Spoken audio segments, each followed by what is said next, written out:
noches, alumnos.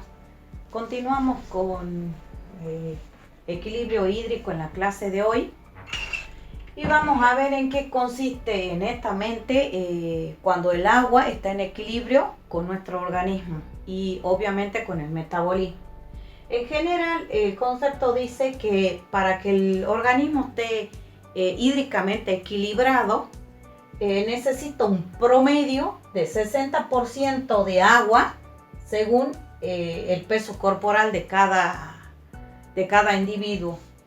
Acá abajo les puse algunos datos que no figuran en la copia, pero los valores de hidratación son, por ejemplo, el recién nacido de un 70 a un 80% de agua según su peso corporal, en niños de un año y más de 60 a 70%, en adultos de 50 a 65% y en ancianos, que son considerados mayor de los 80 años, de los 70, menor de 50% de agua.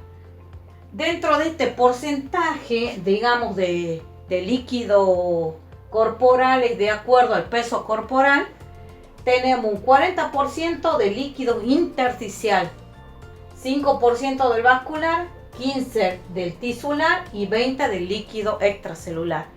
Estos son líquidos corporales, o sea, líquidos en general que contiene el cuerpo humano, pero todos sabemos de que el agua no solamente está en la sangre, en los músculos, en los tendones, está también en el sudor, en la sarima, en la transpiración, en la vía ocular, en los intestinos, grueso y delgado, en todo el sistema digestivo y hasta en los pulmones hay agua, digamos.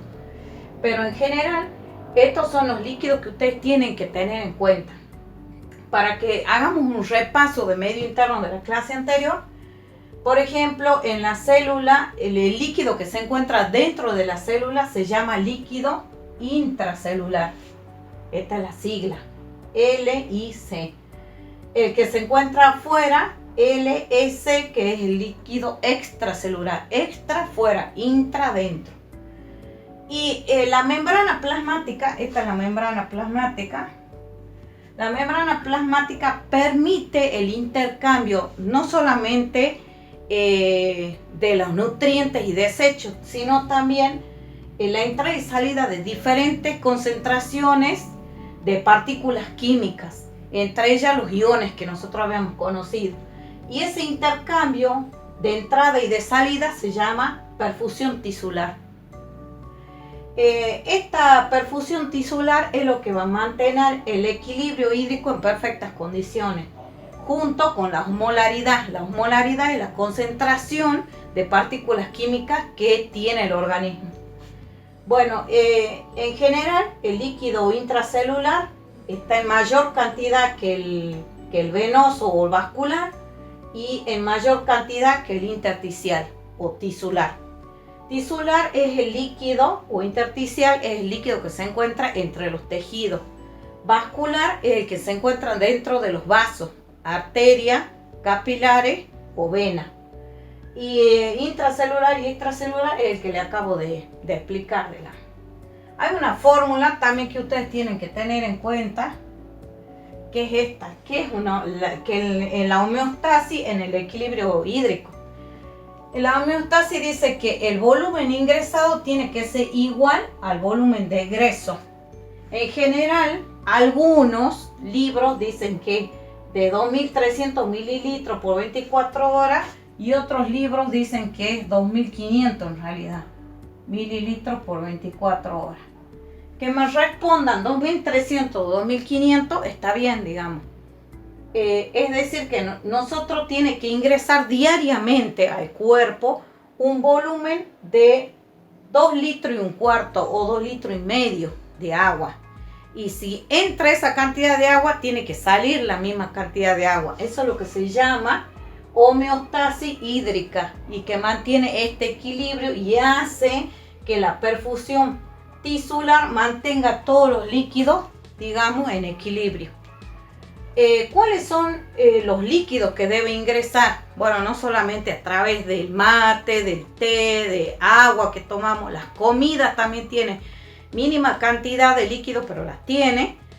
¿Y cuál es el volumen de egreso? Y bueno, será a través de la materia fecal, de la orina, de la transpiración, de las lágrimas, de la saliva, de los líquidos Fuji, o sea, las micropartículas de agua que despedimos cuando hablamos, cuando respiramos, cuando expiramos, a través del vómito también, ¿sí? Y de la sudoración también, les dije, ¿no? De la sudoración también. Bueno, entonces en total, el líquido que ingresa al cuerpo diariamente tiene que ser en estos valores. Si se mantiene esta homeostasis hídrica, yo voy a decir de que esta perfusión tisular mantiene el equilibrio hídrico. Y esto es también importante, es decir, va a regularizar el volumen del líquido extracelular, va a balancear el sodio que hay en sangre y permite la perfusión tisular, que es el intercambio ese que yo les había explicado. Y también regula el volumen con la osmolaridad. Voy a volver a recordar que osmolaridad es la concentración de partículas químicas. Yo cada vez que les escriba, digamos un corchete, este es un corchete, yo voy a decir que lo que está acá es la concentración de A. Eso siempre se habla, no solamente en química, sino en medicina en general, ¿no? Bueno, entonces decíamos que osmolaridad era la concentración de partículas químicas que se encontraban. Y ahí va a balancear el agua que hay en todos estos líquidos corporales y va a tener equilibrada la natremia. La natremia es la concentración de iones de sodio en sangre. Y hay patologías, por ejemplo, ¿qué va a pasar si el sodio baja su concentración en sangre? Si baja la concentración de sangre, va a bajar también el volumen de líquido extracelular. Es decir, a bajar el volumen extracelular, entonces el volumen de ingreso no va a ser igual al volumen de egreso. Entonces la homeostasis hídrica se va a desequilibrar, se va a romper. Entonces aparece una primera patología que la relacionamos y se llama hipohidratación. Ustedes las conocen en realidad con la palabra deshidratación. Deshidratación. ¿Sí? Y cuando ocurre al revés, cuando sube mucho el sodio, la concentración de iones de sodio, también sube el volumen líquido extracelular. Es decir, al no mantenerse este volumen de ingreso, va a ser diferente del egreso. Se va a romper de nuevo el equilibrio hídrico y aparece la segunda patología, que ustedes la conocen como hiperhidratación. Es decir, estamos hablando de edemas. Son dos patologías muy típicas en cualquiera de estas edades, pero en donde es más riesgoso, por ejemplo, la deshidratación y hasta mortal, diría yo, serán en los adultos y ancianos y en los recién nacidos. ¿Por qué? Porque los adultos ancianos tienen menos del 50% de agua según su peso corporal. Y los niños están hechos de agua prácticamente, fíjense, tienen hasta un 80% de su cuerpito agua.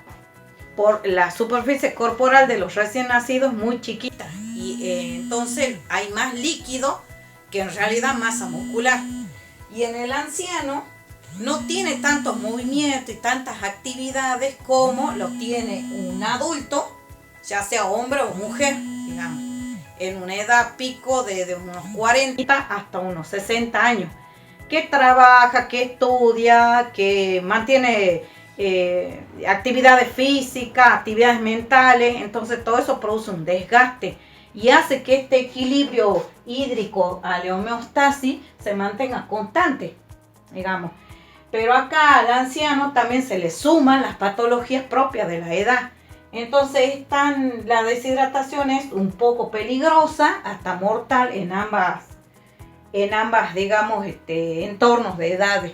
Entonces hay que tener cuidado, por ejemplo, si un recién nacido tiene mucha deshidratación en vómito, diarrea, suele ser mortal. Y en el anciano, la no consumición de agua altera el metabolismo porque el equilibrio, los valores de hidratación permite que el metabolismo mejore, que se genere más saliva, hidrata el sistema digestivo porque está relacionado con el metabolismo, elimina todas las toxinas que podemos adquirir a través de la comida o la bebida, amortigua las articulaciones, regula el gasto calórico porque permite la homeostasis y el intercambio gracias a la perfusión tisular que les expliqué, y mejora totalmente el tránsito intestinal. Recomendadísima, los 8 famosos vasos de agua, ¿no es cierto? A levantarse, antes de almorzar, después de almorzar, antes de bañarse, después de bañarse, antes de merendar, en total 8 vasos. 8 vasos al día, dice que es salud, es verdad. ¿Es para qué? Para que se mantenga el equilibrio de la homeostasis hídrica en el ser humano.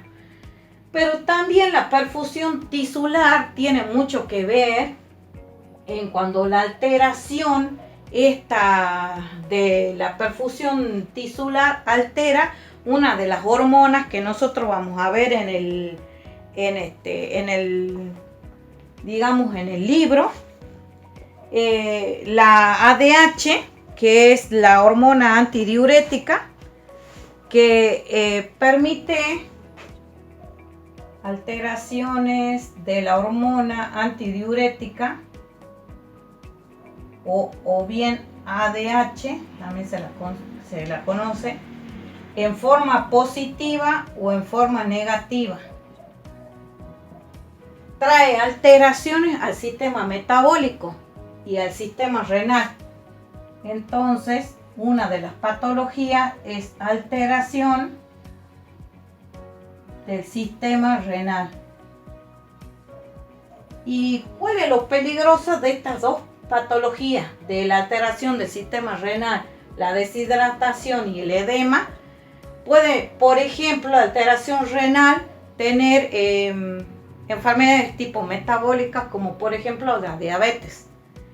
La deshidratación, que está relacionada a la diabetes y a enfermedades renales propiamente dichas.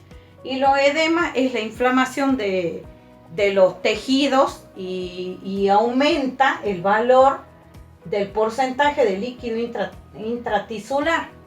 Acá dice 15% el valor normal, pero cuando se presenta un edema aumenta ese líquido y entonces el paciente está edematizado. Edematizado quiere decir hinchado. Yo sí tengo algunas imágenes, se las voy a enviar después para que ustedes vean cuál es el edema.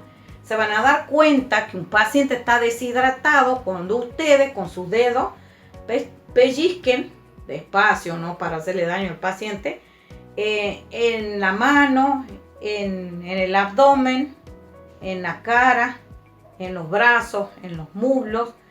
Y si queda ese pellizquito marcado, van a poder ver a simple vista la deshidratación. Lengua seca, conjuntiva seca, piel seca. Es anuria. Anuria significa orinar poco, no orinar. Entonces se va a complicar la deshidratación con el sistema renal y el paciente puede sufrir un desequilibrio metabólico importante hasta la muerte si no se lo hidrata inmediatamente, digamos. Y sobrehidratación es lo contrario, tomamos mayor cantidad que este volumen y nos superhidratamos o por una patología metabólica también, que pueden ser pacientes que están postrados y no tienen movilidad fisiológica ni física, entonces el paciente se edematiza. Cuando ustedes toquen la piel, van a por ejemplo, las manos o los miembros inferiores, hacen una pequeña presión y queda el hueco de sus dedos ahí en esa piel del paciente y no recupera, digamos. Está lleno de líquidos, edema. Bueno, creo que he sido claro. Tengan en cuenta, por favor, estos porcentajes importantes, qué es una homeostasis hídrica y qué es lo que regula el equilibrio hídrico. Este es un diagrama de árbol de todo lo que es equilibrio hídrico. Es como para que vayan compaginando y haciendo los resúmenes para cuando nos toque rendir. Bueno, igualmente espero las consultas, por favor, a la plataforma o bien al grupo. Muchísimas gracias y buenas noches.